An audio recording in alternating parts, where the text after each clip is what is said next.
Why is generally accepted accounting principles so tricky to understand? It doesn't have to be if it's explained right. I'm John, a CPA, and today I'm going to close the gap on GAAP, the knowledge gap, that is. We're going to quickly cover the history of GAAP principles, who is using it, and why. Hit that like button now, leave me a comment at the end of the video. You're in for a good one today. We're going to kick it off with a quick history on GAAP. Let's take a step back in time. Imagine you were involved in the stock market crash of 1929 that wrapped up with the Great Depression. You'd want some uniformity over the financial statements of publicly traded companies, right? I think we all would. That's why GAAP was established. It was initially started by passing the Securities Act of 1933 and the Securities and Exchange Act of 1934. Ever since then, it has evolved into the widely known principles that are in place today. So you might be wondering, what are generally accepted accounting principles, or GAAP as it's known? The generally accepted accounting principles refers to a set of guidelines, standards, and rules used for financial accounting and reporting by businesses operating in the US. So GAAP is a set of accounting financial reporting standards used by tons of accounting practices. Now I want to be clear, GAAP takes a rules-based approach, not to be confused with IFRS, which takes a principles-based approach.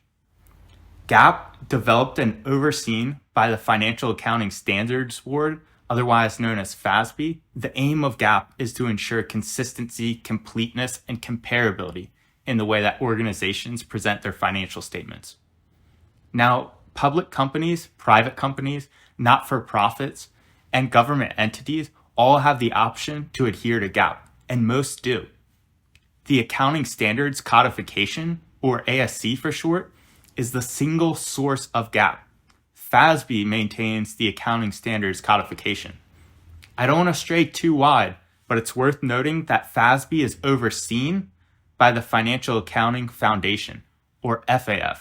While the Securities and Exchange Commission does not set GAAP itself, it works very closely with the standards boards such as FASB. If you really want something fun to do, then you can read through the Accounting Standards Codification before bed for free. Now, by following generally accepted accounting principles, stakeholders such as investors, creditors, and regulators are able to understand and compare the financial health of different companies. Financial information has become more comparable than ever before due to this set of standards. Now, it's a direct response to that stock market crash back in the day. GAAP covers various aspects such as revenue recognition, expense recognition, balance sheet item classification, and disclosure practices. The principles also demand the use of accrual accounting, something I recently did a video on, which records financial events as they occur rather than when payment is made or received.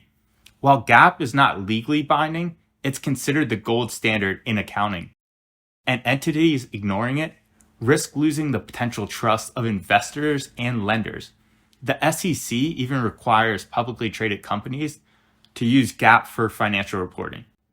Okay, so now we know that GAAP is the most widely used set of principles for accounting in the US by companies large and small. We next need to power through 10 key principles of GAAP. So stay with me here. We're first going to kick it off with the principle of regularity. An organization's accounting conforms with GAAP. It's that simple. Number 2 is the principle of consistency. An organization's accounting is consistent and comparable each reporting period. We go on to number 3, which is the principle of sincerity. An organization makes an accurate picture of a company's financials. Number 4, the principle of materiality, an extremely important one. So organizations provide sufficient information of material nature for the financials. Okay, number 5 is the principle of prudence. So accounting entries need to be realistic and timely. Number 6 is the principle of utmost good faith.